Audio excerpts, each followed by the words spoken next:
Sorry बेटा, थोड़ा सा पढ़ाई करते हैं। कुछ बच्चे आज भी है नहीं अपने साथ जुड़ पाए। बेटा मोस्ट प्रोबेबली मेरी कोशिश तो अभी भी है कि हम 1 तारीख से क्लास शुरू कर पाए, बट मैं भी कि मेरी तबीयत थोड़ी सी आज गड़बड़ हो गई थी, तो थोड़ा यदि काम रह जाएगा, क्योंकि आपको पता है इतने टाइम से बेटा कोचिंग इंस्टीट्यूट्स बंद ही है, तो थोड़ा सा क्या काम भी देखना पड़ेगा। क्लीनलीनेस का हो गया और कुछ चीज़ें हैं जो करवानी भी है छोटी मोटी। तो मोस्टली हम शुरू करेंगे, नहीं भी कर पाए तो मे बी हम 2 तारीख से तो पक्का ही शुरू कर देंगे। तो उसके लिए मैंने पूरे वीक का टाइम टेबल नहीं दिया है। कल का जैसे मैं मैसेज कर दूंगा, आप थोड़ा ध्यान रखेंगे, क्योंकि फिर उसके अकॉर्डिंग मुझे टाइम टेबल बनाना पड़ेगा ऑफलाइन के अकॉर्डिंग। उसके में थोड़ा बहुत चेंजेस रहेंगे अपने, क्योंकि ऑफलाइन बेटा थोड़ा आगे पीछे डिफरेंस रहेगा ये हल्का फुल्का। सो वो एक हमें देखना पड़ेगा। अभी करंटली बात करें हम, तो जो सिचुएशन है हमारी, वो पी ब्लॉक हम पढ़ रहे थे ना बेटा, ओजोन से कहानी शुरू सर करनी थी। हाँ बेटा बोले। सर कल क्लास भी 3:30 to 5 ही होगी ना? हाँ कल के भी यही टाइम है, मतलब अभी बेटा ऑनलाइन का तो टाइम अपना यही है ना एक तरह से। बस अपना, मैं क्या बोल रहा था, हाँ ऑफलाइन में हल्का चेंज आएगा डिपेंडिंग अपॉन द सिचुएशन, क्योंकि बेटा मेरी स्कूल शुरू हो जाएगी तो मेरे स्कूल का टाइमिंग थोड़े अलग है ना, तो उसके वजह से थोड़ा सा डिफरेंस आ सकता है हमें। करेक्ट। क्योंकि अब तक स्कूल नहीं चल ओके रहा था सर। तो ऑनलाइन क्लासेस से तो फ़र्क नहीं पड़ रहा था कुछ भी। अब स्कूल में क्या होता है कि मेरे कुछ एक आध बैच बेटा शाम का भी रन होता है जेई का, मतलब स्कूल के अलावा अदर बैच भी चलता है स्कूल में अलग से, मतलब स्कूल की नॉर्मल क्लासेज के अलावा रिपीट वाला बैच भी चलता है, तो वो इवनिंग रन होता है। तो जनरली मैं फ्री हो जाऊंगा वहाँ से 4 साढ़े 4 बजे तक लेट से, तो उसके अकॉर्डिंग अपना टाइमिंग थोड़ा आगे पीछे होगा। तो वो मैं टाइम टेबल उसके अकॉर्डिंग ही बनाऊंगा अपना। तो वो कल परसों से शुरू, स्कूल भी शुरू जैसे है, तो मैं भी बुधवार से, कोशिश मेरी है कि अपन ऑफलाइन भी बुधवार से शुरू कर पाए, बट यदि थोड़ा बहुत काम बच गया, क्योंकि वही पिछले 2-3 दिन से कुछ कर नहीं पाया, मैं बस सो रहा हूँ। तो पूरे महीने का जैसे सो लिया मैं इन 3-4 दिनों में टाइम डाउन। एनीवे बेटा हम कहाँ पे थे, यहाँ पे अपना हम बात कर रहे थे ओजोन पे। तो इसी से कहानी बढ़ाएंगे। इससे पहले हमने ऑक्सीजन की बात कर ली थी, ऑक्सीजन डिस्टिलेशन वगैरह से बनता है, कुछ लोगों के डिकम्पोजिशन से भी बनता है, जैसे KClO3 हुआ आपका, उसके डिकम्पोजिशन से बन जाएगा ऑक्सीजन। वाटर के इलेक्ट्रोलिसिस वगैरह से बनती है, वाटर का इलेक्ट्रोलिसिस करोगे तो बन जाएगा बेटा। तो इस तरह कुछ कुछ तरीके हमने ऑक्सीजन के देखे। ऑक्सीजन पैरामैग्नेटिक होता है, ये बहुत इंपॉर्टेंट है बेटा, बात याद रखना। और वो होता क्यों है, ये एक्सप्लेनेशन तो एमओटी से होता है, तो अभी हम उस पर ध्यान नहीं देंगे। बाकी ये ध्यान रखेंगे कि O2 इज पैरामैग्नेटिक, क्योंकि ऑब्जेक्टिव में बहुत इजी वे में पूछा जा सकता है कि O2 कैसा सब्सटेंस होता है। तो O2 आपका पैरामैग्नेटिक सब्सटेंस होता है, ठीक है ना। चलिए बेटा, तो यहाँ से कहानी को हम आगे बढ़ाते हैं। We are going to start with oxygen, sorry O3। अच्छा, इसके अलावा मैंने ऑक्साइड्स भी बता दिए थे आपको। O3 पे चलते हैं बेटा। तो ओजोन आपको सबको पता है कि इसकी इम्पोर्टेंस क्या होती है ना। अब मेन बात क्या है बेटा कि ये जो है बहुत रिएक्टिव गैस है। कुछ जनरल बातें इसके बारे में समझिए। This is a very reactive gas, it is a very reactive gas. So it is not found at sea level. तो बेटा sometimes it can be asked to us कि ऐसी क्या बात है कि ओजोन अपना जनरली फाइंड नहीं होता है इस लेवल पे। तो ऐसे कोई बात हमसे पूछी जाए तो ध्यान रखेंगे कि इतना रिएक्टिव होती है, ये प्योर फॉर्म में मिल ही नहीं सकती है सी लेवल पे। आपको ग्राउंड पे या बेटा ऐसी जगह पे मिलती ही नहीं है। ये लगभग लगभग कहाँ मिलती है अपने को, at height of about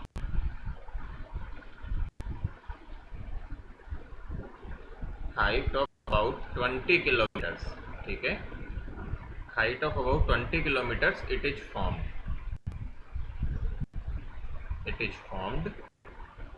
from atmospheric oxygen. तो आपको पता होगा बेटा स्ट्रेटोस्फियर बोलते हैं, अब इसका याद है क्या। Yes sir. Stratosphere bio sorry geography के अकॉर्डिंग से हम बात करें तो एटमॉस्फेयर, आइनोस्फियर और स्ट्रेटोस्फियर वगैरह होते हैं आपके 3-4 स्फीयर। मुझे खुद को थोड़ा बहुत उतना एक क्लियरिटी नहीं रहती कभी कभी, बट स्ट्रेटोस्फीयर जहाँ तक मुझे रिमेम्बर है वही नाम होता है इसका। ठीक है। अब खास बात क्या है बेटा, हम इसकी बात करें तो इसकी वैल्यू क्यों है ओजोन की, तो हम बोलते हैं it protects earth surface, it protects earth surface from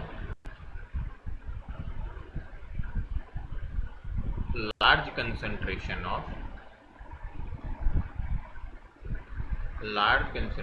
of UV radiations।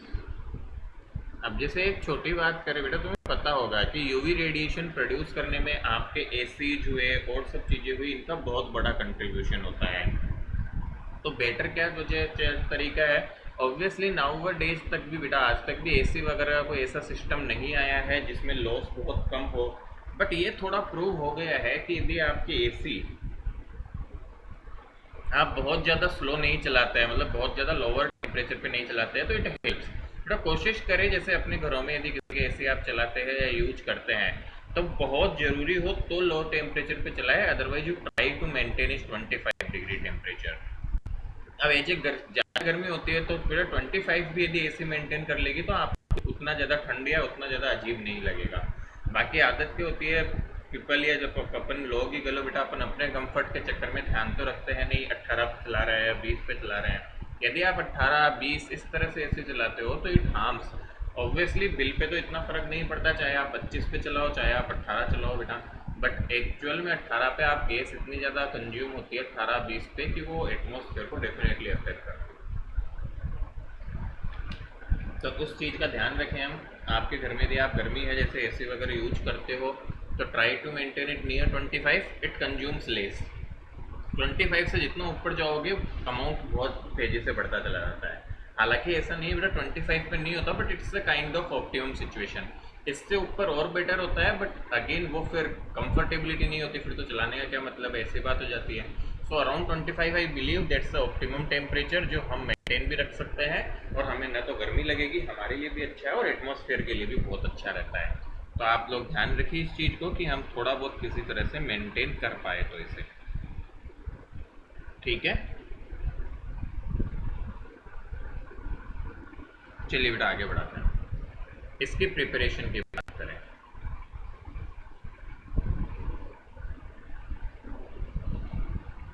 Preparation of ozone, अरे क्या हुआ, तो बेटा प्रिपरेशन इसकी कैसे होती है, तो हम बोलते हैं O2 से ही ओजोन बनती है बेटा। तो बैलेंसिंग होगा तो 3O2 2O3 ऐसे आपकी ओजोन बन के आती है। ठीक है, बट खास बात क्या है, ध्यान से देखो बेटा, इस रिएक्शन के लिए डेल्टा एच की जो वैल्यू होती है उसकी वैल्यू होती है +140 किलो जूल पर मोल। तो इससे क्या पता चल रहा है, क्या एनर्जी देनी पड़ेगी हमें।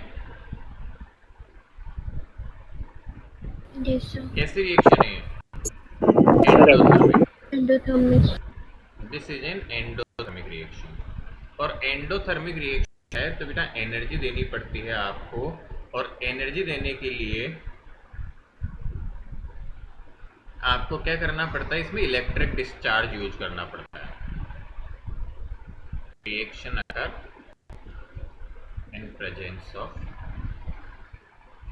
तो इलेक्ट्रिक डिस्चार्ज मतलब हाई एनर्जी प्रोड्यूस की जाती है, इलेक्ट्रिक,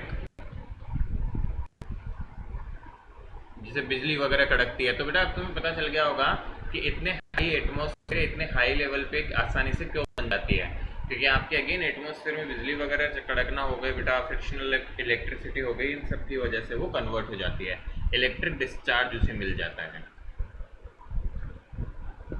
बात थोड़ी थोड़ी समझ में आ रही है। जी सर। तो ये एक बात ध्यान रखनी है। तो ये कभी कोई पूछे कि इतने हाई एटमॉस्फेयर पे क्या वजह है, तो बेटा आपको पता है एटमॉस्फेयर में लाइटनिंग वगैरह सब काम चलते रहते हैं, तो उतने हाई पे आपकी बिजली वगैरह के प्रोडक्शन से, सडन एनर्जी के प्रोडक्शन से आपकी ऑक्सीजन O3 में कन्वर्ट हो जाती है। तो यही एक तरीका है मेन तो इसे बनाने का, तो ये हमें ध्यान में रखेंगे तो काफ़ी रहता है बेटा ये। प्रॉपर्टीज की बात करें इसकी, तो आइए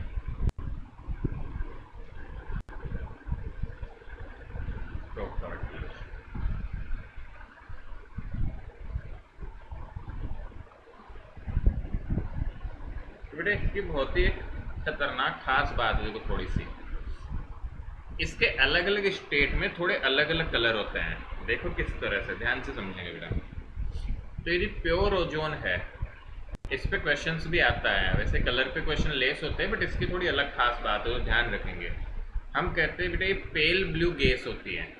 जब ये गैस फॉर्म में होगी तो पेल ब्लू कलर होता है।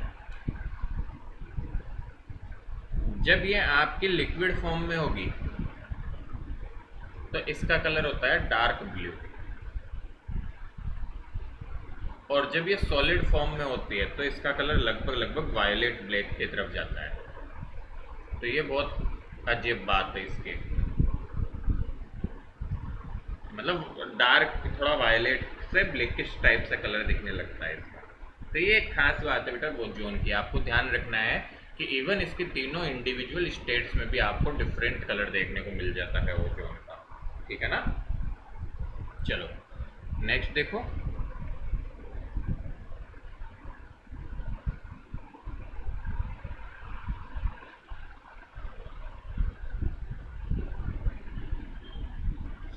अच्छा, ये क्या हम हमारे लिए हार्मफुल होती है, कैसे रहती है? एक्चुअली बेटा हार्मफुल होती है,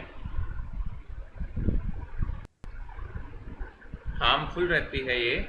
और इवन यदि कंसंट्रेशन 100 ppm से भी ज़्यादा हो जाए, if concentration more than 100 ppm,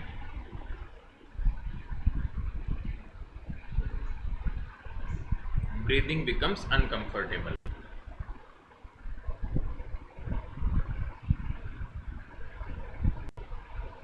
तो ये तो अच्छी बात है कि ये हमारे आसपास नहीं मिलती, नहीं तो कितना मुश्किल हो जाए सोचो।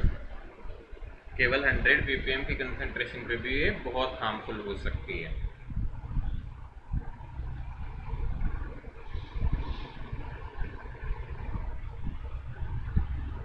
Clear yes sir. है ना। तो ब्रीथिंग भी बेटा हार्मफुल हो जाती है इवन 100 ppm पे ही। और पॉइंट्स देखो हम क्या लिख सकते हैं इसके बारे में इम्पोर्टेंट। तो बेटा ये जो ओजोन होती है ना, वो ऑक्सीडाइजिंग एजेंट की तरह काम करती है, ठीक है।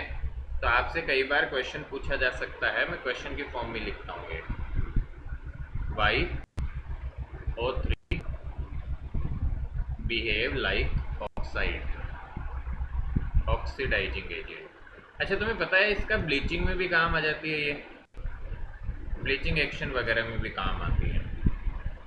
वो सबका आंसर सेम तरीके से होगा। तो सॉल्यूशन की यदि बात करें तो क्या सॉल्यूशन हो जाएगा, इसका any idea?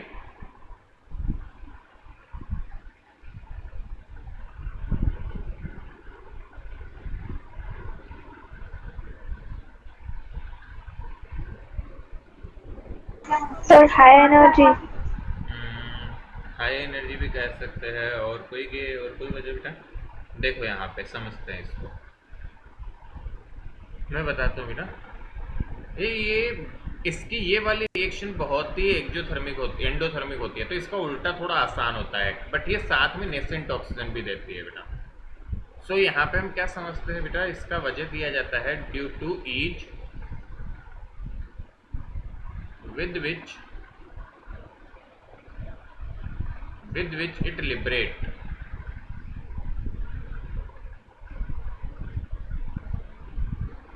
it liberate nascent oxygen. का मतलब समझते हैं क्या? Nascent oxygen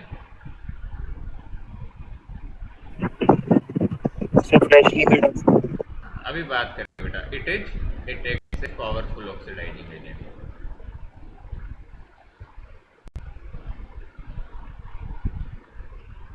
powerful oxidising agent, है ना। तो वैसे लिख लो, फिर मैं समझाता हूँ बेटा नेसेंट ऑक्सीजन क्या होती है, फिर इस पर बात करेंगे। Just right it down, quickly लिखो इन सबको, फिर नेसेंट ऑक्सीजन पे चर्चा करते हैं।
डन बेटा।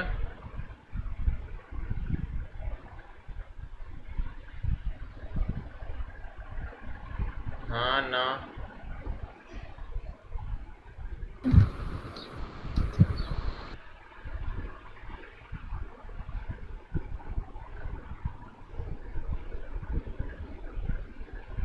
Yes, sir. Yes, sir.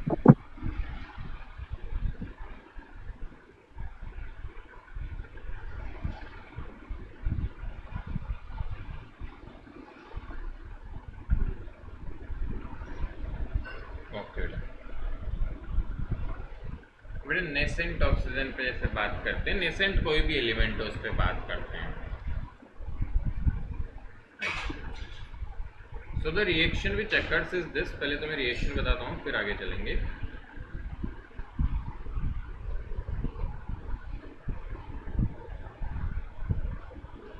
तो उसी का पार्ट बेटा सॉल्यूशन में ही कंटिन्यू करेंगे। O3 break into O2 plus O, O3 breaks into O2 plus O, where this O, ये O जो सिंपल O दिखता है ना, देखो तो होता क्या है, जैसे मैं ऑक्सीजन की बात करूँ तो वो एटॉमिक फॉर्म एग्जिस्ट नहीं करता है, तो दिस सिंपल O इसको बोला जाता है nascent oxygen. Nascent oxygen, this is very very reactive. ये जो नेसेंट ऑक्सीजन होते हैं ना, बहुत रिएक्टिव होते हैं। तो ट्रूली स्पीकिंग बेटा ये जो है ना, ये ऑक्सीडाइजिंग का काम और सब तरह के अजीबोगरीब काम सारे करवा देता है ये। तो ये सबसे खतरनाक चीज होती है। इसी तरह बेटा जब हम क्लोरीन को पढ़ेंगे तो वो ब्लीचिंग का काम करेगा, तो वहां पे भी नेसेंट आपका सब्सटेंस मिलेगा, जैसे नेसेंट और क्लोरीन वगैरह। तो ये जो सब्सटेंस जो अपनी इंडिविजुअल फॉर्म में एटॉमिक फॉर्म में एग्जिस्ट नहीं करते, यदि ये किसी रिएक्शन के दौरान थोड़ी देर के लिए भी एटॉमिक फॉर्म में आते हैं तो उसको हम जनरली नेसेंट बोल देते हैं। और ये जो होते हैं बहुत रिएक्टिव होते हैं। इट्स लाइक रेडिकल, आपको रेडिकल सुना होगा आपने। तो O2 और हमेशा हमने ऑर्गेनिक में पढ़ा बेटा, तो O2 हमेशा O2 फॉर्म में करता है, बट यदि एक ऑक्सीजन इसमें से निकाल लोगे तो इसमें 7 इलेक्ट्रॉन होंगे और ये फ्री रेडिकल होगा एंड ये बहुत ज्यादा रिएक्टिव होते हैं। तो ये थोड़ा सा ध्यान रखने की बात होती है। फॉर एग्जाम्पल दे सकते हैं, PbS के साथ में रिएक्ट करके PbSO4 प्लस O2 बना देता है। तो जैसे बैलेंसिंग करें इसकी तो 4O2 आ जाएगा इस तरह से।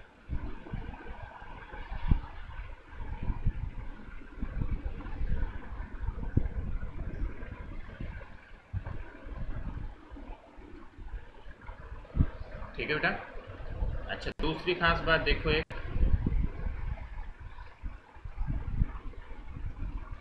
Nitrogen oxides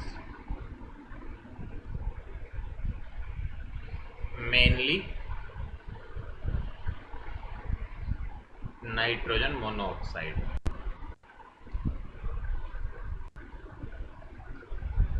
nitrogen monoxide and freons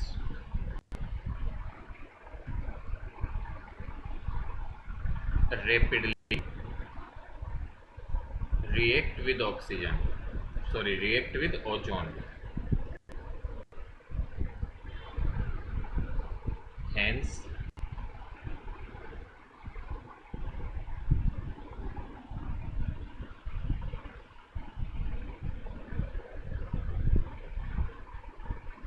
these are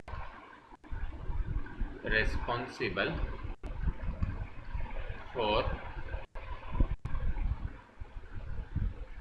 depleting the ozone layer।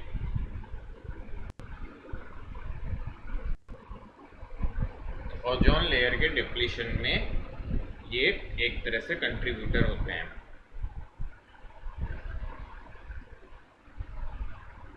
ठीक है, तो ये ध्यान रखने की बात है बेटा। तो नाइट्रोजन ऑक्साइड्स में mainly nitrogen monoxide is responsible and in others में आपका फ्रियोन्स होते हैं।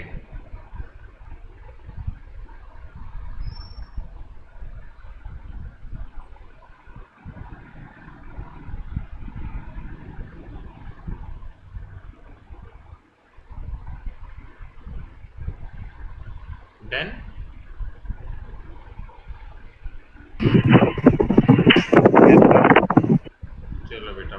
अच्छी बात है।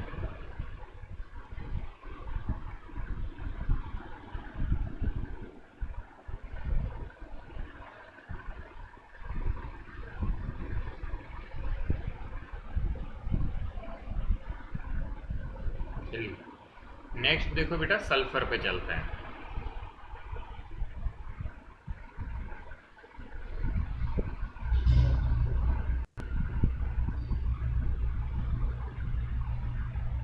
सल्फर ये बेटा S8 की फॉर्म में मिलता है हमारे पास में, ठीक है ना। Sulphur exist in the form of S8।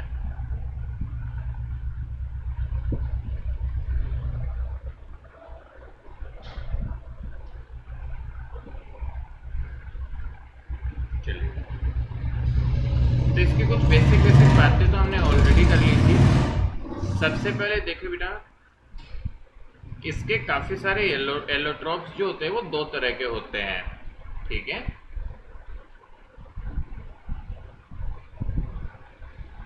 तो ये दो टाइप्स में बेटा मेन लिखूं, और भी होते हैं बट दो टाइप्स मेजर होते हैं। पहला टाइप आपका होगा येलो रोम्बिक सल्फर,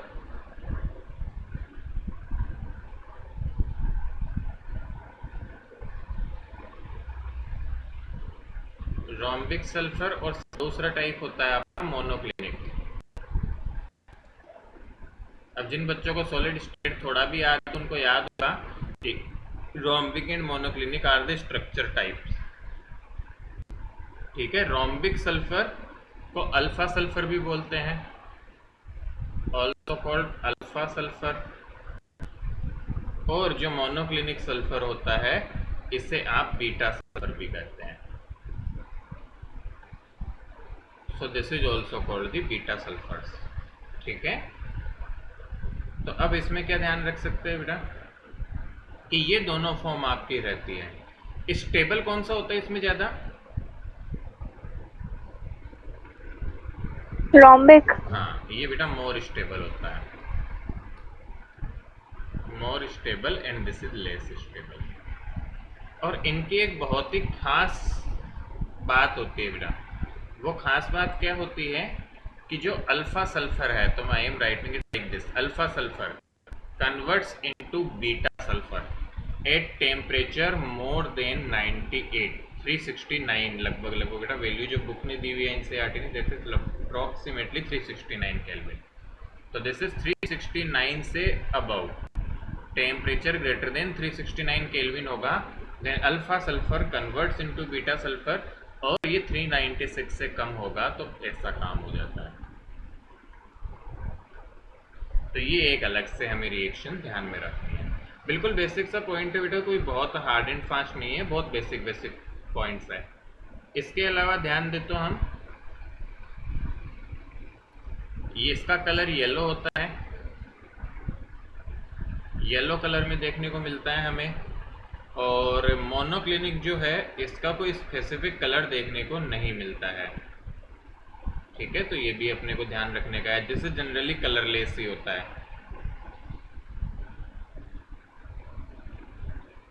ठीक है। जनरली बेटा कलरलेस होता है, तो कुछ डिफरेंशिएशन फॉर्म में हम लिख लेते हैं दिस इज कलरलेस। और जैसे कुछ बात ध्यान दें, ये सब ध्यान रखने की जरूरत नहीं है बेटा। मेल्टिंग पॉइंट ये होता है, बॉइलिंग पॉइंट ये होता है,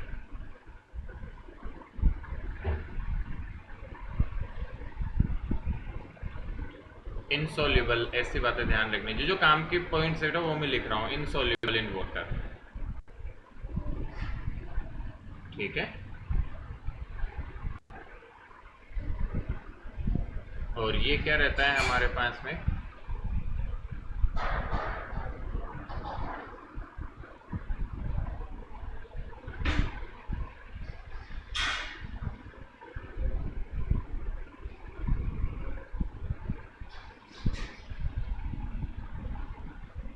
इसकी सॉल्युबिलिटी बेटा कोई भी पॉइंट नहीं दिया हुआ है आपको, ये होता है या नहीं हमारे ख्याल से नहीं होना चाहिए, क्योंकि आपका इसके बारे में कोई भी पॉइंट नहीं दिया हुआ है।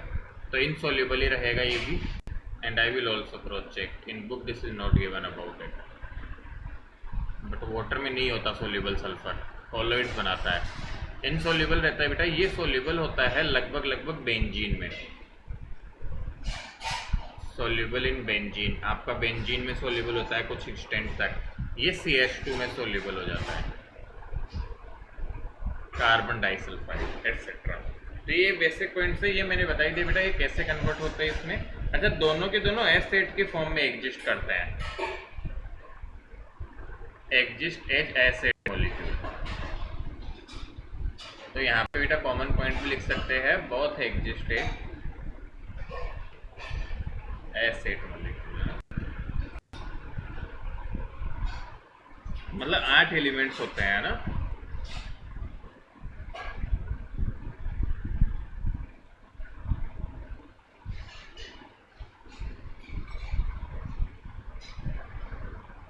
अच्छा, क्राउन शेप याद है तुमको कैसे बनाते थे? मैंने Yes, बताई sir. थी तुम्हें कि बेटा Yes, पहले sir. जैसे ऐसा एक डब्लू बनाओ ऐसे, और फिर थोड़ा सा ऐसे बड़ा लेते हुए डब्लू बना लो ऐसे, तो देखो 8 वो बन जाएंगे आपके। तो ऐसे ध्यान रखते हैं, तो ये क्राउन शेप में एग्जिस्ट करता है। मैं येलो कलर जैसे यूज कर लूँ, 1 2 3 4 5, देखिए 6 7 8, पूरा ऐसे लगता है जैसे ताज मुकुटा बना दिया। तो ये क्राउन शेप में एग्जिस्ट करता है, तो they exist in crown shape. तो ये सब छोटे छोटे पॉइंट्स है जो आपको ध्यान रखने हैं। 369 टेम्परेचर है जिसपे दोनों कन्वर्ट होते हैं, इसको ट्रांजिशन टेम्परेचर भी कहते हैं। This is also called transition temperature.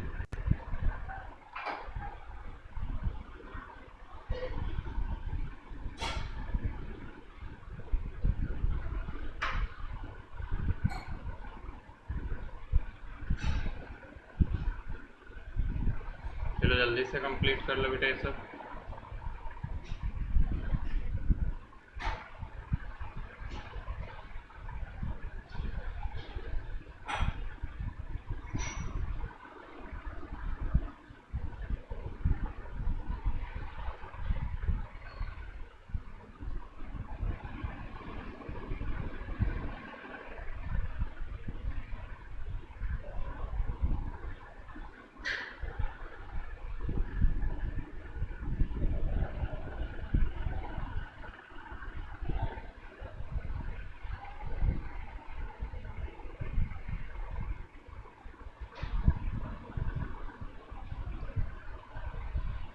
Finish it बेटा जल्दी जल्दी से।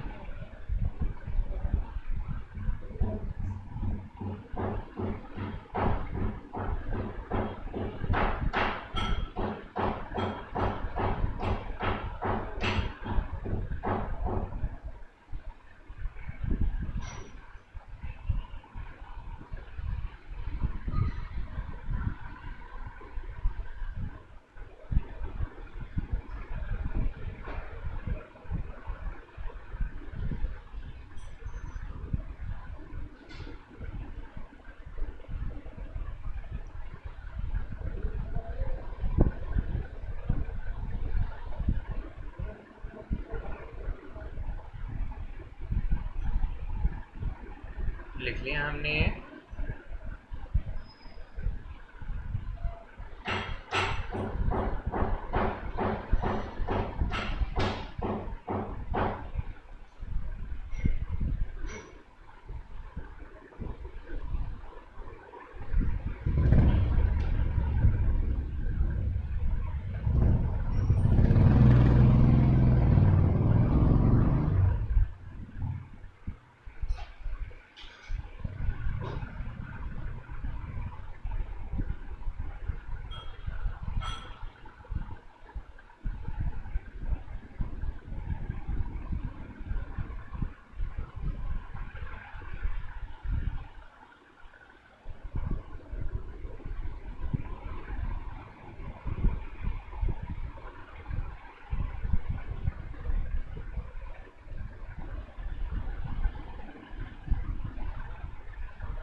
डन, आगे बढ़ूं मैं?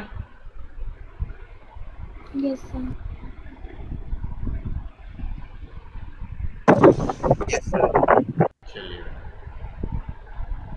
नेक्स्ट देखो बेटा, एक नोट करके लिखेंगे हम।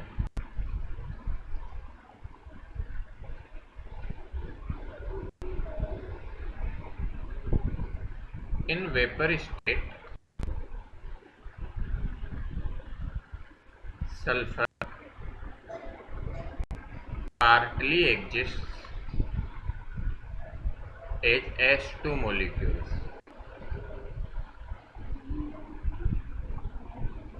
which is paramagnetic like O2.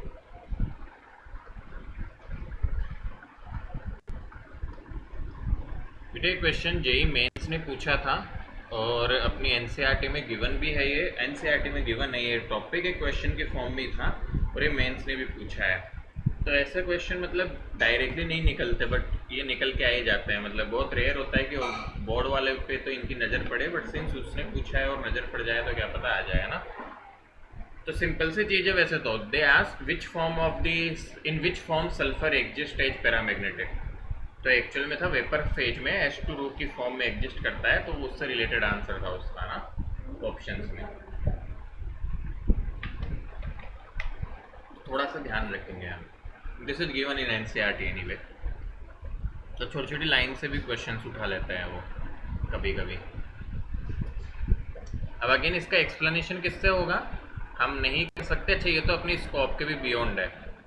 H2 को एग्जाम्पल को बेटा एनालिसिस करना, बिकॉज MOT अपने सिलेबस में केवल 10 एलिमेंट तक थी, एटॉमिक नंबर 10 तक, बट एक्सप्लेनेशन इसका होता है यूजिंग MOT, बट वो हमें रिक्वायर नहीं है।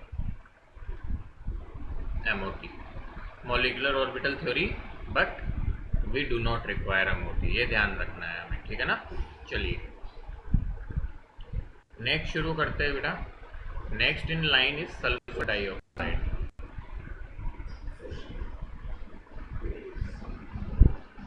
Sulphur dioxide that is SO2, ठीक है ना। SO2 बेटा नॉर्मल तो सबको पता है।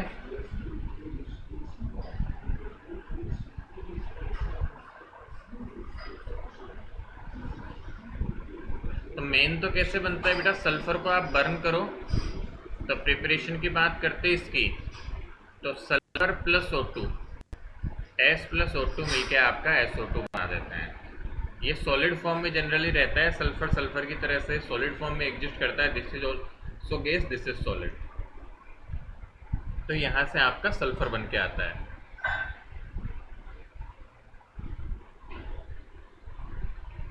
अच्छा लेबोरेटरी में बेटा कैसे बनाया जाता है, ये थोड़ा ध्यान देने की बात है। हम कहते हैं लेबोरेटरी में आप कोई भी सल्फाइड ले लेते हैं, sulphide plus sulphuric acid,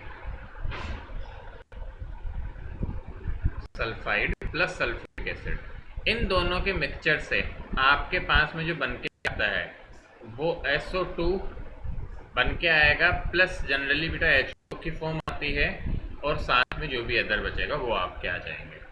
for example मैं यदि एग्जाम्पल लो इसके एक रिएक्शन का, प्लस यदि कुछ और हम बचाना चाह रहे हैं तो वो आ जाते हैं यहाँ। आप ध्यान से देखेंगे बेटा एग्जाम्पल। अब मैं सल्फाइड का आयंस नहीं ले रहा हूँ आपके, है ना, आयंस को हम नहीं दिखा रहे हैं। SO3 माइनस, अब वो कोई भी आयन का हो सकता है सल्फाइड, क्योंकि यहाँ पे जैसे मैं Na ले लूँगा तो NaSO3 हो जाएगा, जो भी हम लेना चाहे। कैल्शियम लेंगे तो CaSO3 होल ट्वाइस हो जाएगा, उस तरह से। और सल्फर का भी हम अदर फॉर्म नहीं ले रहे हैं, तो यहाँ पे हम लिख रहे हैं सल्फ्यूरिक एसिड का H+ काम में आता है। तो इनकी हेल्प से SO3 जो होता है वो SO2 बन जाता है, प्लस इन दोनों की बैलेंसिंग करूँगा तो H2O बच गया केवल, दैट्स इट। अब आप चाहे तो यदि मैं इनके आयंस लेता, जैसे यहाँ पे SO4 और यहाँ पे कुछ और, तो वो आपस में मिलके एक सल्फेट बना देते हैं, है ना। चाहो मैं लिख सकता हूँ कि सल्फेट आपका एक बन जाएगा। बात समझ में आ रही है? बिल्कुल बेसिक है। कोई भी सल्फाइड लिया, सल्फ्यूरिक एसिड लिया, जैसे बेटा यहाँ पे H2SO4 में ले लूँ, यहाँ पे Na ले लूँ, तो यहाँ NaSO4 बन जाएगा, एंड वो बैलेंसिंग करके मतलब Na2SO4 जो भी आपका बनना होगा। तो इस तरह से यहाँ पे कंपाउंड्स आपके बन के आ जाएंगे, और ये बहुत ही बेसिक सी प्रोसेस है जो ध्यान में रखने की है। It's a very basic process, ठीक है। चलिए, तो ये हमें ध्यान में रखना है। एक बेटा आपका रोस्टिंग का बाई प्रोडक्ट भी होता है ये, तो मैं अभी हमने वो पढ़ी नहीं है मेटलर्जी, बट यदि आपको ध्यान देंगे, so we that it is a byproduct of roasting process. Remember है क्या? यदि मेटलर्जी पढ़ लिया तो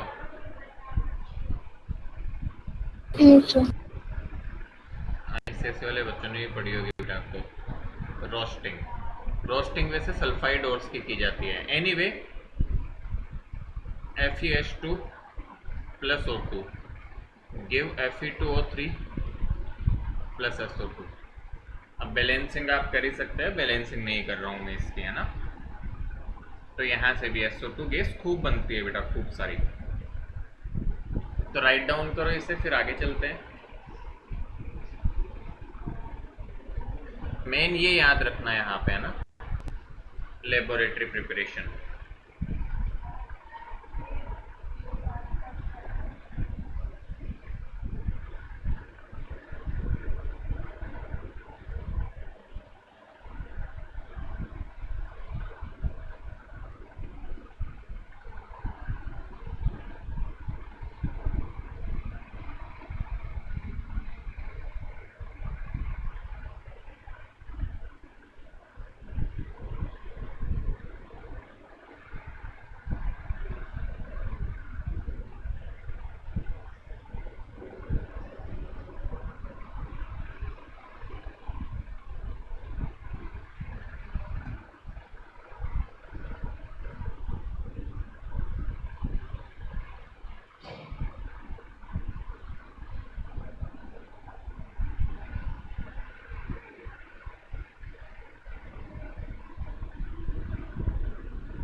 डन।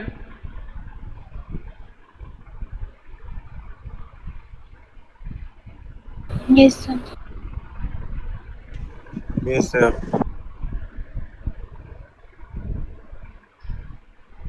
चलो देखो बेटा, इसकी कुछ प्रॉपर्टीज की बात करें हम।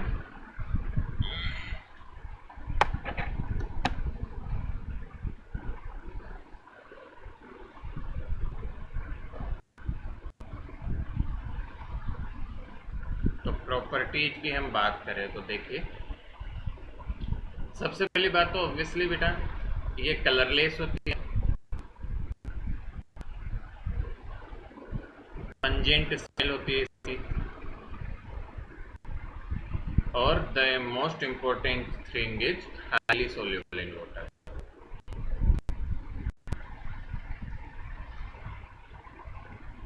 बहुत ज़्यादा अच्छे सोल्यूबल होती है। Even SO2 plus H2O gives rise to H2SO3। ठीक है, एसिड बनाता है बेटा ये आपका, सिंपल सल्फ्यूरस एसिड जिसे आप बोलते हो। तो जैसे तो एसिडिक होती है ऑब्वियसली, तो SO2 का नेचर कैसा होता है? एसिडिक नेचर होता है। नॉन मेटल ऑक्साइड से तो वहां से भी पता चलता है बेटा, ठीक है ना। ये ध्यान रखने की बात है आपको।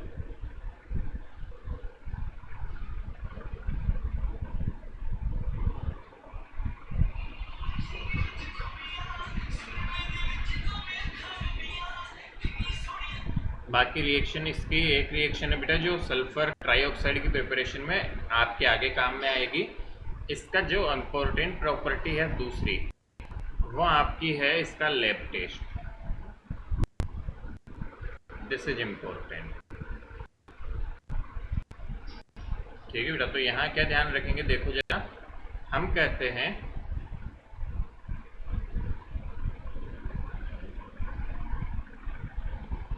moist SO2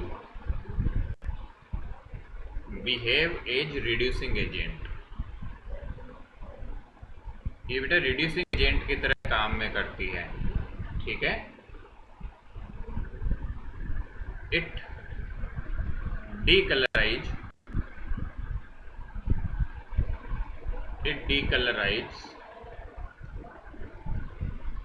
acidified potassium permanganate। Potassium permanganate I hope हम सबको पता है ही। Potassium permanganate KMnO4 acidified potassium permanganate solution.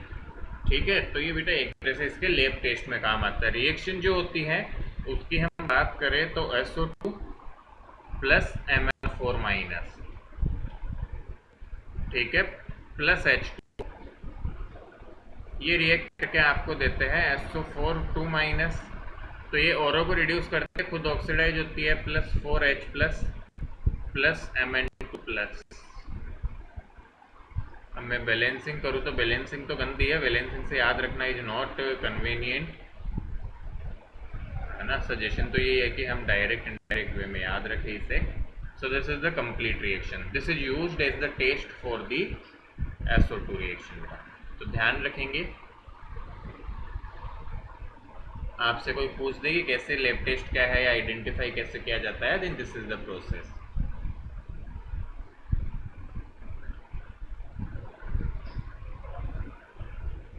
Sir reaction पे सर अच्छे से ध्यान देना है क्या? भैया देखो, एक तरीका ध्यान रखिए, रिएक्शंस हम जो इम्पोर्टेंट बता रहे हैं वो थोड़ा ध्यान दे, बाकी ये नहीं भी करोगे तो चल जाएगा, इतना नहीं है। बाकी एक लिस्ट इस तरीका पता होना चाहिए कैसे आइडेंटिफाई करते हैं, जैसे KMnO4 की रिएक्शन से आइडेंटिफाई करते हैं। बेटा मुझे ऐसा लगता है इस साल हमारे कम चांसेज है कि रिएक्शन डायरेक्ट आएगी, क्योंकि ऑब्जेक्टिव पेपर होगा इस चैप्टर का, तो आई हाईली डाउट कि आपसे डायरेक्ट रिएक्शन आएगी, है ना। तो कम, थोड़ा सा कम ध्यान दे सकते हैं, फिर भी जो ज़्यादा इंपॉर्टेंट हो उन पे ज़्यादा थोड़ा ध्यान दें। तो अभी के लिए जैसे इसका ध्यान रखो यस कि सर। KMnO4 की रिएक्शन या KMnO4 को ये डीकलराइज करती है, क्यों? क्योंकि रिड्यूसिंग एजेंट है तो ऑक्सीडाइज होती है।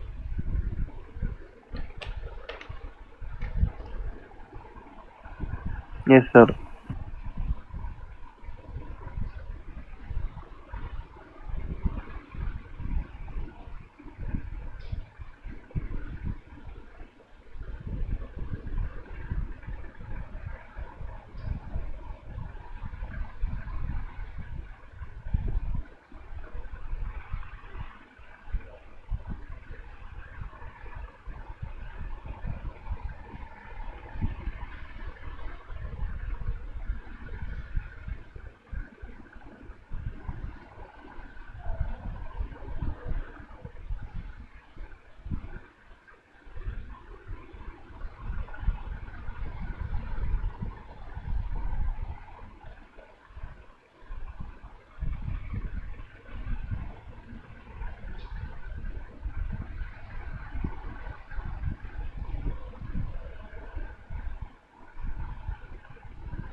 चलो बेटा आगे चलते हैं।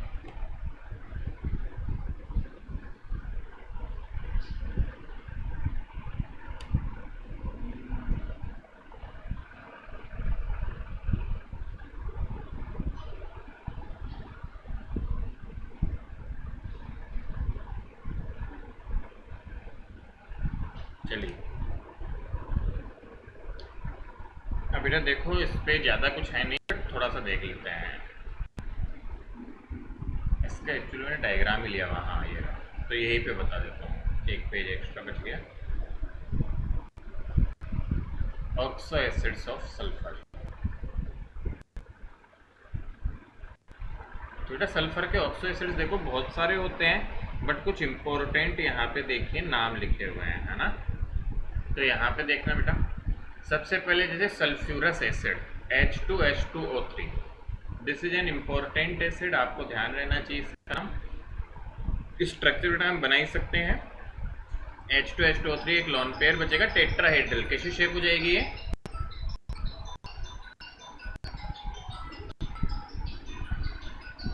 This is again tetrahedral sulphuric acid. इसकी तो बेटा पूरी प्रिपरेशन वगैरह सब पढ़ना है। तीसरा H2H2O8 पर oxo oxo disulphuric acid.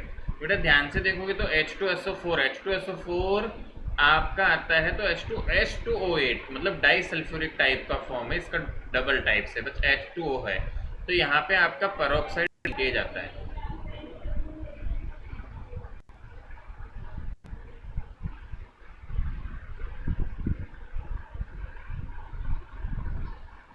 Peroxide linkage आ रही है बात समझ में? Yes sir. बेटा ओ, जब भी कभी O और O दोनों साथ होते हैं उसका पेरोक्साइड बोलते हैं, याद है H2O2। तो H2O2 का स्ट्रक्चर भी देखो ऐसा होता है। तो यहाँ जो भी O साथ जुड़ते हैं तो this is a peroxide.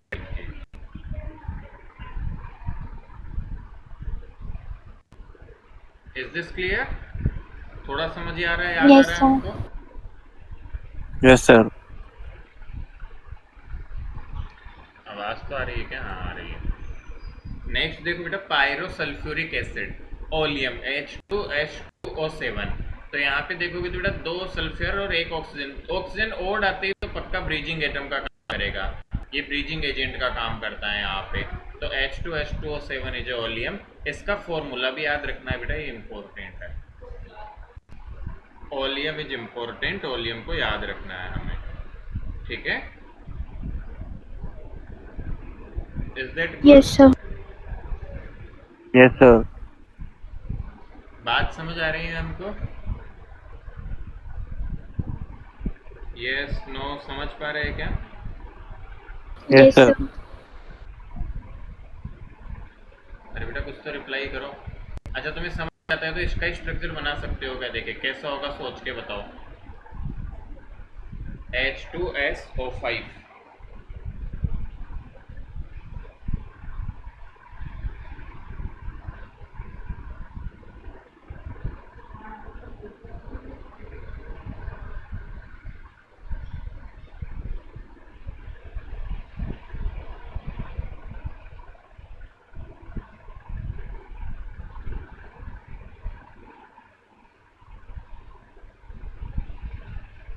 Any inputs?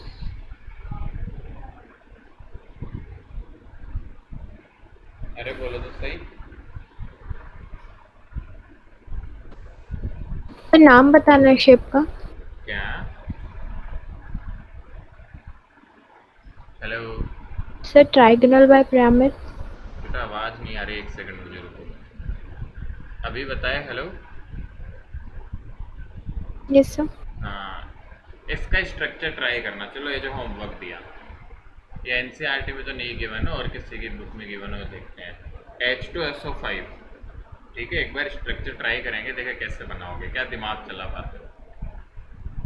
तो बेटा ट्राई करना, इसको लिखने की नीड नहीं है बेटू, थोड़ा सा ध्यान रखना। ये टेबल अपनी बुक में भी है, डेटा मतलब स्ट्रक्चर्स वगैरह है। What you need to learn, oxo acids कई तरह के हो सकते हैं, यहाँ से मेनली आपका स्ट्रक्चर ही पूछा जा सकता है, बाकी ऐसे क्वेश्चंस नहीं सर आएंगे, टेट्राहेड्रल। स्ट्रक्चर रिलेटेड क्वेश्चंस आ सकते हैं। तो ये हमें सर टेट्राहेड्रल। ध्यान रखना है, ठीक है ना? टेट्राहेड्रल। क्या हुआ बेटा? Hello sir structure sir tetrahedral. Tetrahedral H2SO5 का। Sir may be. बेटा एक सेकंड रुक जाओ, मुझे पता नहीं आवाज़ नहीं आ रही, मेरे माइक्रोफोन काम नहीं कर रहे क्या? हेलो हेलो, अभी एक बार दोबारा बोलो। Sir tetrahedral. हाँ टेट्राहेड्रल ज्योमेट्री आएगी, और चेक करना कैसे बनाओगे, एक बार देखना आप, है ना? स्ट्रक्चर ड्रॉ करके देखना, पता चलेगा आपको। I am not sure. Alright, मैं आगे बढ़ूँ? Yes sir. Yes sir. चलिए नेक्स्ट चलते हैं बेटा। Next is a very very important part, जहाँ आप देखोगे तो हम SO2 की H2SO4 की प्रिपरेशन पढ़ते हैं यहाँ पे। तो मैं क्विकली यहाँ पे, अच्छा बेटा इस एक बात बताओ मुझे, H2SO4 की प्रिपरेशन है क्या इस साल सिलेबस में? शायद हट गई है। एक सेकंड रुक जाओ, मैं जस्ट चेक कर लेता हूँ क्योंकि मैं चेक नहीं कर पाया। मुझे जहाँ तक रिमेंबर है H2H2O7 पिछले साल भी हटाया था। कॉन्टेक्ट प्रोसेस और हट गई हो तो आई होप कि बहुत ही अच्छी बात है।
है बेटा, चलो पढ़ लेते हैं फिर फटाफट से, है ना। है वो, मतलब उन्होंने हटाए नहीं है। प्रॉपर्टीज रिएक्शंस वगैरह दी हुई है सिलेबस में, मतलब इस साल पढ़ना है हमें। एनीवे क्विकली देखते हैं बेटा। तो आइए शुरू करते हैं अपनी sulphuric acid.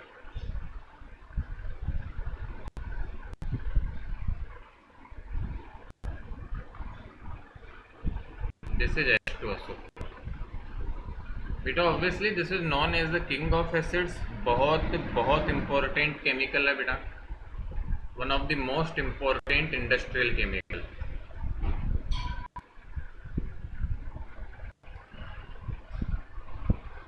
Most important industry chemical. This is very very important chemical. इसकी प्रिपरेशन किस प्रोसेस से होती है, थोड़ा सा आइडिया सबको होगा। Contact process. बहुत बढ़िया, कॉन्टेक्ट प्रोसेस से प्रिपेयर किया जाता है, ठीक है ना। तो this is prepared using the contact process. जैसे एग्जाम्पल बेटा, इसमें 3 स्टेप होती है वैसे कॉन्टेक्ट प्रोसेस में। मेनली 3 मेजर स्टेप्स इन्वॉल्व होती है। कौन कौन से मैं लिख देता हूँ पहले, फिर इसको डायग्रामेटिकली समझेंगे हम। पहली स्टेप होती है बेटा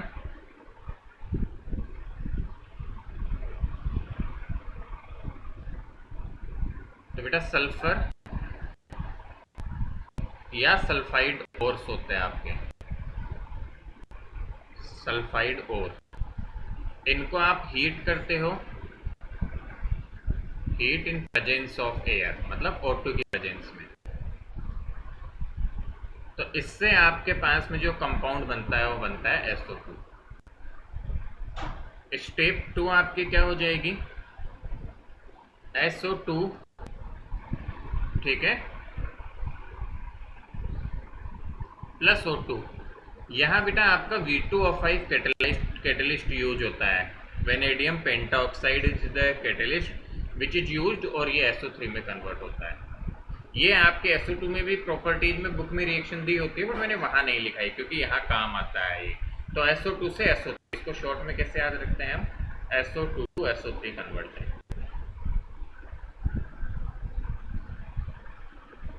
ठीक है। और थर्ड स्टेप क्या होती है बेटा आपकी, sir it is a reversible reaction. कौन सी,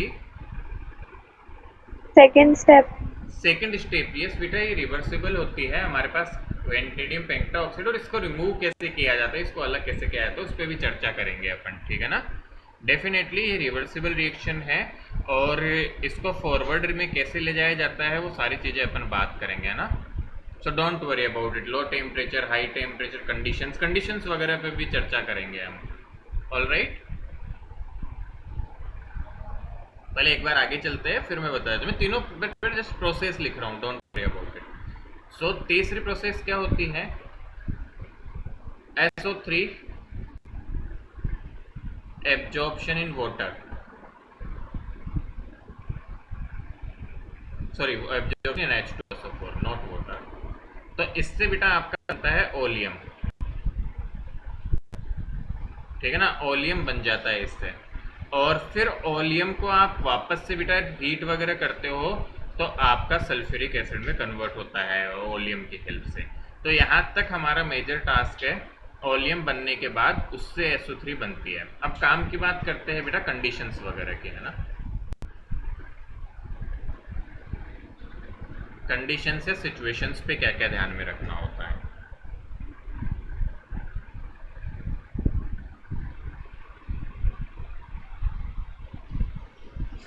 बेटा हम क्या बोलते हैं, second step is the key step.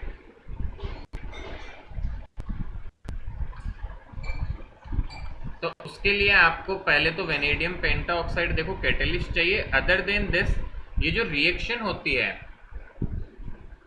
So SO2 plus O2 giving SO3, ये बेटा एक्जोथर्मिक रिएक्शन है। Delta H is -196.6 kilojoule per mole. ठीक है, पहली बात ये एक्जोथर्मिक रिएक्शन है, रिवर्सिबल है, ठीक है। सो दिस इज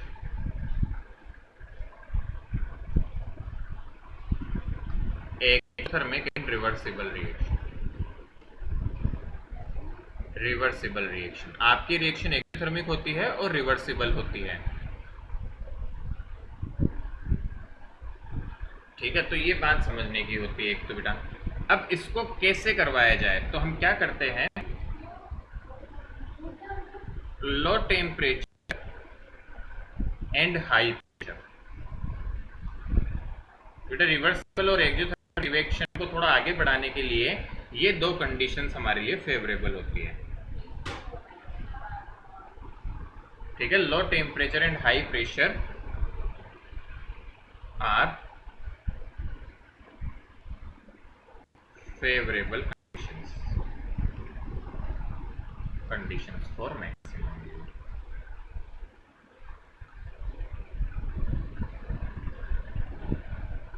ठीक है, for maximum yield by I. अच्छा बेटा एक बात बताओ, क्या टेम्परेचर को ज्यादा स्लो भी कर सकते हैं क्या?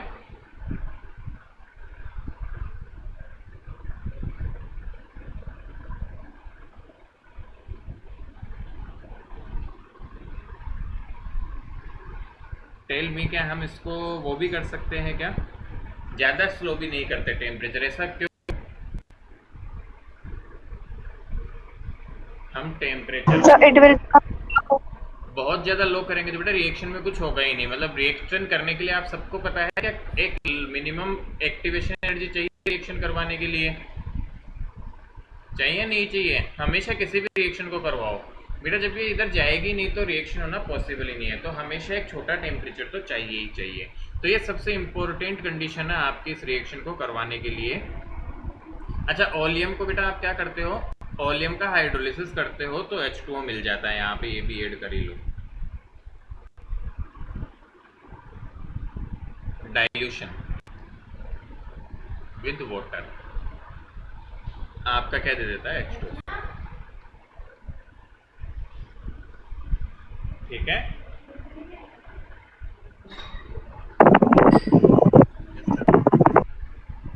तो बेटा इसको कंप्लीट करो, फिर हम डायग्राम समझते हैं इसका। जल्दी जल्दी कंप्लीट कर लो।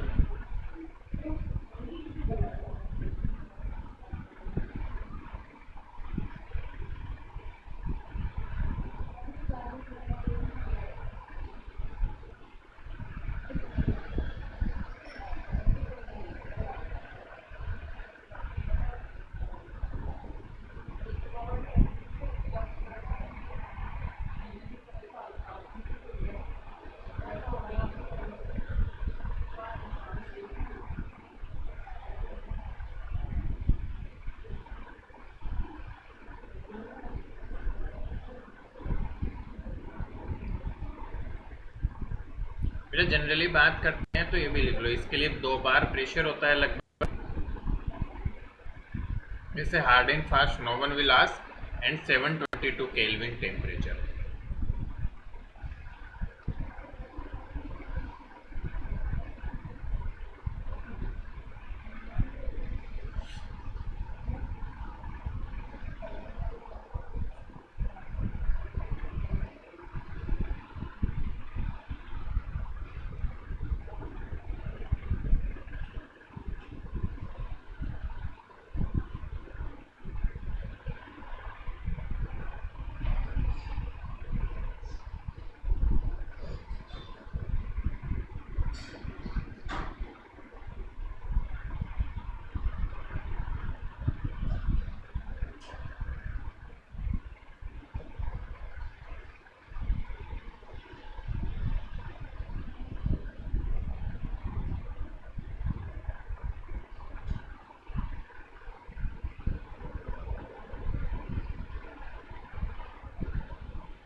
डन।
बेटा डन के आगे बढ़े हम।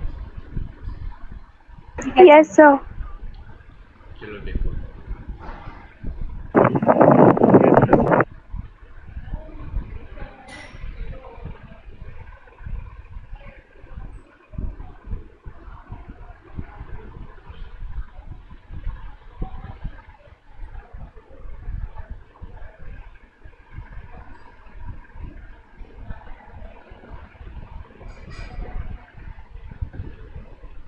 ना बेटा this is the process diagram, this is important है ना, थोड़ा ध्यान से समझेंगे इसे। अगेन ये बेटा 5 नंबर का क्वेश्चन आया करता था कॉन्टेक्ट प्रोसेस आपका अर्लियर, बट मुझे जहाँ तक लगता है अब इस बार तो ऐसा पूछा नहीं सकता, बट फिर भी थोड़ा ढंग से समझिए क्योंकि कुछ बेसिक क्वेश्चन पूछे जा सकते हैं। V2O5 का क्या यूज है, आपका यहाँ पे वोटर का क्या यूज है, तो इस तरह के कुछ बेसिक क्वेश्चंस आपसे पूछे जा सकते हैं जिन पे हमें ध्यान देने की नीड है। सॉरी बेटू, चलो देखो बेटू, तो सबसे पहला आपका सल्फर के क्रिस्टल्स लिए जाते हैं। यहाँ बेटा देखो सल्फर के क्रिस्टल्स रखे हुए हैं, मैं रेड पेन यूज करता हूँ ताकि यहाँ समझा पाए हम। ये सल्फर के क्रिस्टल्स है, यहाँ पे आपको दिख रहा होगा। एयर पास करवाई, तो बताओ सल्फर और एयर मिलके क्या बनेंगे? ऑब्वियस सी बात है SO2। SO2. ठीक है ना। अब ऑब्वियसली SO2 बनती है, बट कुछ तो एयर भी बचती है, ऐसा नहीं है कि केवल एयर बचती है या नहीं हटेगी। तो एयर वगैरह होगी बेटा, और इम्प्योर मतलब इसमें कुछ और कंपोनेंट्स भी है जो यहाँ डस्ट प्रेसिपिटेटर से पास होते हैं, मतलब डस्ट वगैरह रिमूव हो जाती है। क्योंकि आप यहाँ से एयर पास करते हो बेटा तो डस्ट जरूर आती है। सी बेटा प्रैक्टिकल केस में ये सब कुछ होता है, यहाँ पे एयर ही नहीं, एयर के साथ कुछ डस्ट भी जाती है, तो उस डस्ट को यहाँ पे आप रिमूव करते हो। बट जितना डस्ट आप लेते हो उतनी रिमूव नहीं होती है, पूरी रिमूव नहीं कर पाता ये भी। वहां से बेटा आगे जाके इस पे आप पानी डालते हो ताकि पानी से और अच्छे से धुल जाए, यदि थोड़ी बहुत भी डस्ट थी तो वो और हट जाए। तो again washing and cooling tower, तो वो SO2 को आप देखेंगे तो SO2 जो बनी है, SO2 थोड़ी बहुत जो इसके साथ डस्ट वगैरह आ रही है वो यहाँ पे हट जाती है। फिर क्वेश्चन आता है यहाँ से फिर से SO2 निकली यहाँ से, प्लस थोड़ा बहुत वाटर, ऐसा तो नहीं वाटर नहीं जाएगा, साथ में थोड़ा बहुत पानी जाएगा इधर। तो बेटा SO2 और पानी गया, इस पे कंसंट्रेटेड H2SO4 डाला जाता है। अब तुम सोचो कि H2SO4 ही बना रहे हैं और महाशय H2SO4 यूज ले रहे हैं। अब थोड़ा बहुत लेना पड़ता है, यह बहुत बड़ी क्वांटिटी यहाँ नहीं आती है यूज, थोड़ी बहुत क्वांटिटी यूज आती है। तो यहाँ से आपका ड्राइंग टावर है ये। What is the use of this concentrated H2SO4, ये पूछा जा सकता है हमसे, क्या लगता है? So to observe water. बेटे डिहाइड्रेटिंग एजेंट का काम करता है, किसका काम करता है?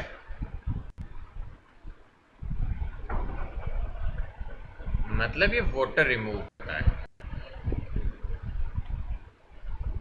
वाटर रिमूव करने का काम करता है। बेटा वाटर रिमूव हो गया, यहाँ से आपकी रिएक्शन में आपका arsenic purifier containing gelatinous hydrated ferric oxide, बेटा ये सब अब आपके प्योरीफिकेशन के पर्पज से कह लो या आपकी रिएक्शन को करवाने के लिए थोड़ा हीट करना पड़ता है, वो आपके कुछ कंपाउंड्स है यहाँ पे, है ना, जो इनमें रिएक्शन में ज़रूरत होती है। अगेन प्री हीटर जो थोड़ा सा टाइम इसकी हीट कर देता है, क्यों? क्योंकि आपने देखा बेटा कि हमें इस रिएक्शन को करवाना है तो थोड़ा तो एनर्जी चाहिए ही हमें कोई भी रिएक्शन को करवाने के लिए, और यहाँ पे तुमने V2O5 रखा हुआ है। तो जैसे SO2 और O2 गैस पहुंचती है यहाँ, SO2 और O2 गैस यहाँ पे उनको एनर्जी मिल चुकी हीटर से, एनर्जी मिल चुकी कि रिएक्शन को थोड़ा बहुत स्टार्ट करवा सके वो, और उस एनर्जी जो मिली है उसको तेज, मतलब एक तरह से एनर्जी का ये V2O5 रिएक्शन को और बढ़ा देता है। सो SO2 प्लस O2 यहाँ से मिलके SO3 जाती है। SO3 में H2O4 आप डालते हो, ओलियम मिलता है, और ओलियम का हाइड्रोलिसिस कर लो तो आपका H2SO4 मिल जाता है।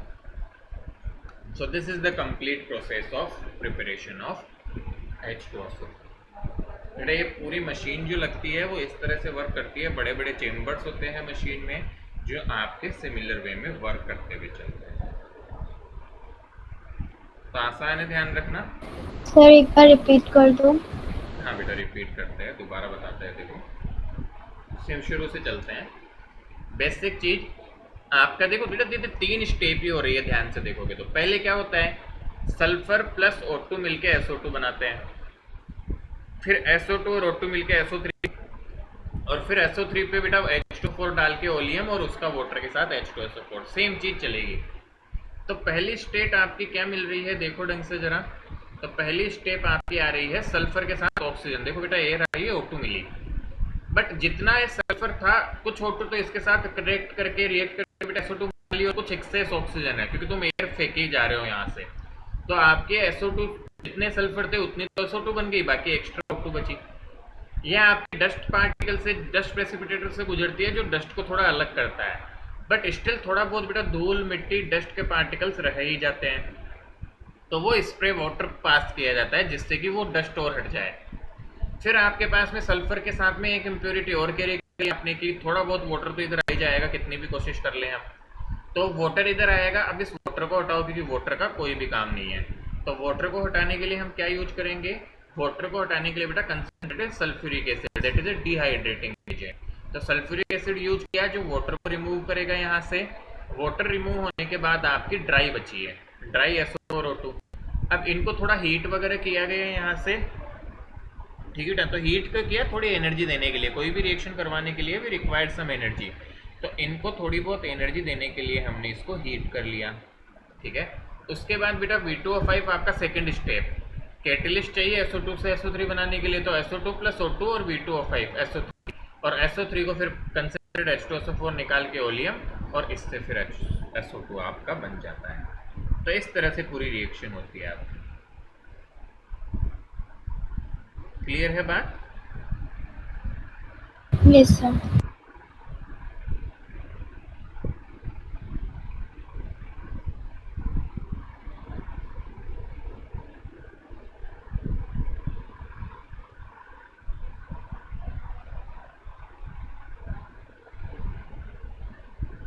बेटा ये अपने अवेलेबल है अपना, तो इसको ध्यान रखेंगे हम, ठीक है ना। बिल्कुल बेसिक सा है, थोड़ा थोड़ा ध्यान रखेंगे तो काम हो जाएगा, इतना कोई दिक्कत नहीं आएगा। चलिए इससे आगे बढ़ाते हैं। एक बार बेटा अपनी बुक्स में है चार्ट डायग्राम, आप देखना, उसे सिमिलर ही होगा। अब सब सी हो सकता है कुछ होता है कुछ अलग भी हल्का यूज करे, बाकी मोटा मोटा तौर पे सिमिलर होगा। तो एनसीईआरटी बेटा आप अपने उसको भी देखना, एसएससी वाली बुक में जस्ट एक फ्लो चार्ट पता होना चाहिए कि कैसे होता है। तो चाहे तो हम इसको फ्लो डायग्राम में कन्वर्ट कर ले, ऐसे वैसे सब सिंपल होता है बनाना, कोई डिफिकल्ट नहीं होता, बट इस साल तो आएगा नहीं ये भी, तो we are in safe side. चलो अब बेटा प्रॉपर्टीज की बात करें,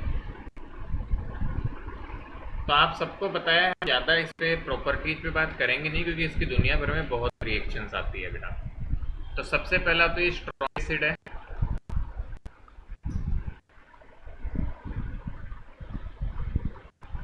कलरलेस है। आपको पता होना चाहिए बेटा ये 2 हाइड्रोजन दे सकता है, याद है हमको? Yes sir. H2SO4 plus H2। तो पहली बार में देखते हो तो H3O plus plus HSO4 minus. इस रिएक्शन का K जो होता है वो बहुत लार्ज वैल्यू होती है इसकी, K वेरी लार्ज, ठीक है बेटा। तो पहला K1 बोल दो इसको, कि first K1, and then HSO4 minus also breaks to give H3O plus plus SO4 2 minus. तो हम देखते हैं इसका Ka2 इतना बड़ा नहीं होता है। Ka2 is approximately 10 to the power -2 के ऑर्डर का होता है ये।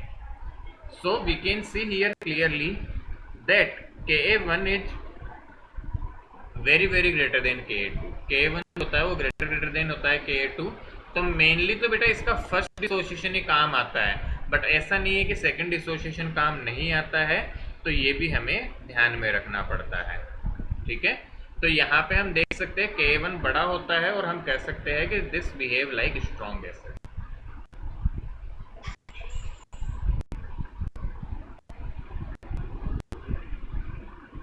उसमें फर्स्ट वाली रिएक्शन प्रीडोमिनेंटली स्ट्रॉन्ग होती है। Then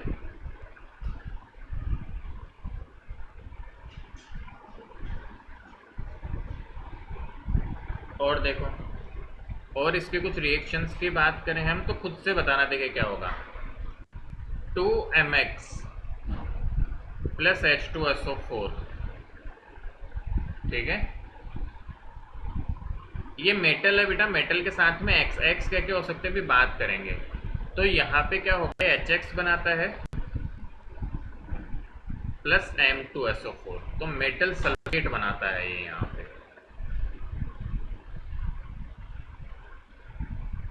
where X can be fluorine, chlorine, NP, और मेटल आपका M is stands for metal. तो ये एक रिएक्शन टाइप होता है जो ध्यान में रखने का होता है। तो metal chloride, metal fluoride, metal nitrate, इन सबको H2SO4 रिएक्शन करके आपका अदर टाइप ऑफ एसिड में बदल देगा, जैसे HF, HCl, HNO3 और मेटल सल्फेट बना देता है।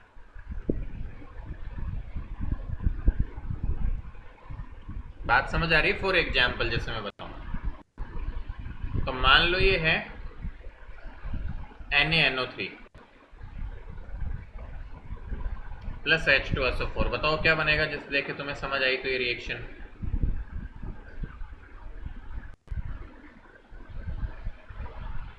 NaSO4, हाँ, NaSO4, Na2SO4 आएगा बेटा ना। yes sir, और क्या HNO3? चलो फिर। तो देखो HNO3 नाइट्रिक एसिड का one of the preparation can be done using this also.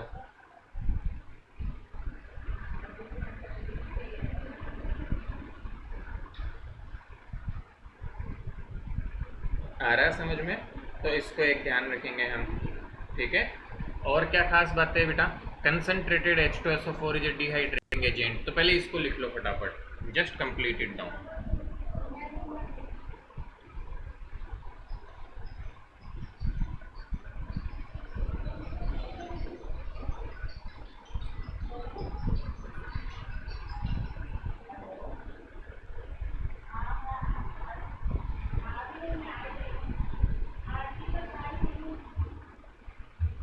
Done sir.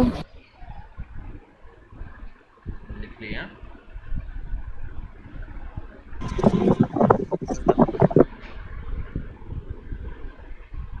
इसी तरह बेटा देखो, F होगा तो HF बन जाएगा, Cl होगा तो HCl बन जाएगा।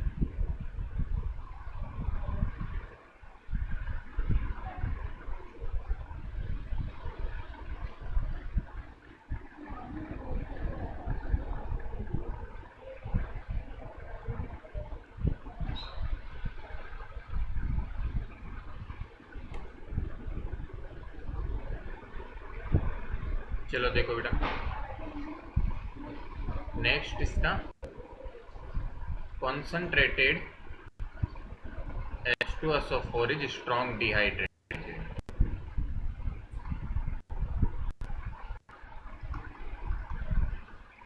मतलब खींच खींच के पानी निकाल सकता है बेटा। जितना ज़्यादा कंसंट्रेटेड हम लगा देंगे उतना भयंकर तरीके से पानी को अलग कर देता है। फॉर एग्जाम्पल एक तो मैं रिएक्शन बताता हूँ। You take concentrated H2SO4 and surprisingly खत्म, सारे वाटर को खत्म कर डाला इसने।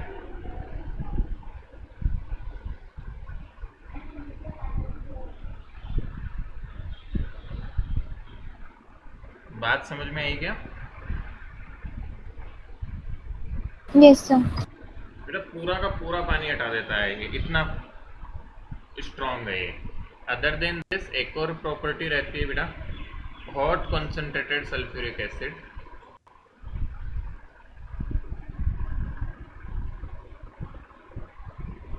Is oxidising agent. तो ये ऑक्सीडाइजिंग एजेंट का भी काम करता है, जैसे for example copper plus H2SO4,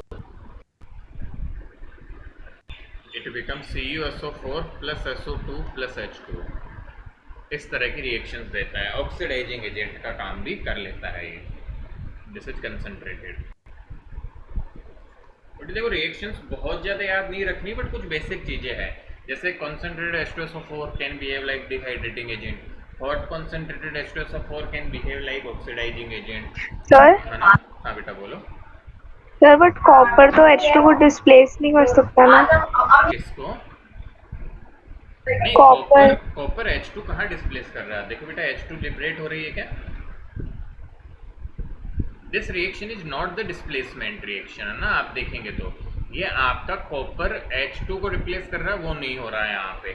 hot concentrated H2SO4 है, तो this reaction is actually oxidising, मतलब रेडॉक्स टाइप की रिएक्शन है।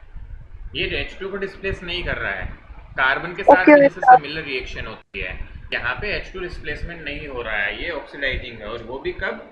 जब आपका H2SO4 कंसंट्रेटेड है, तब ये रिएक्शन देखने को मिलती है। ये एसिडिक बिहेवियर की रिएक्शन नहीं है, this is a redox reaction. ठीक है,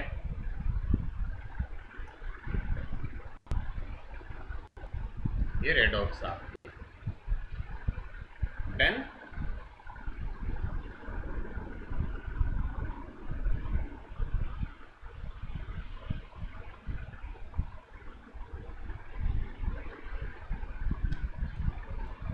तो बेटा नोट डाउन करें इसे।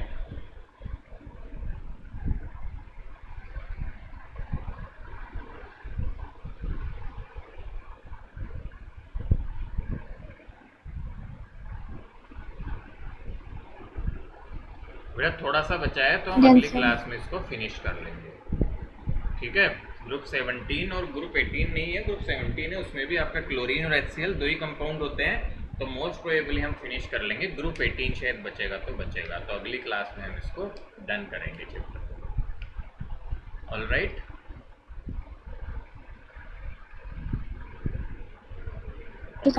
Thank you. मैथ्स वाले बच्चे मैथ्स की क्लास ज्वाइन करेंगे टाइम पे। Thank you sir.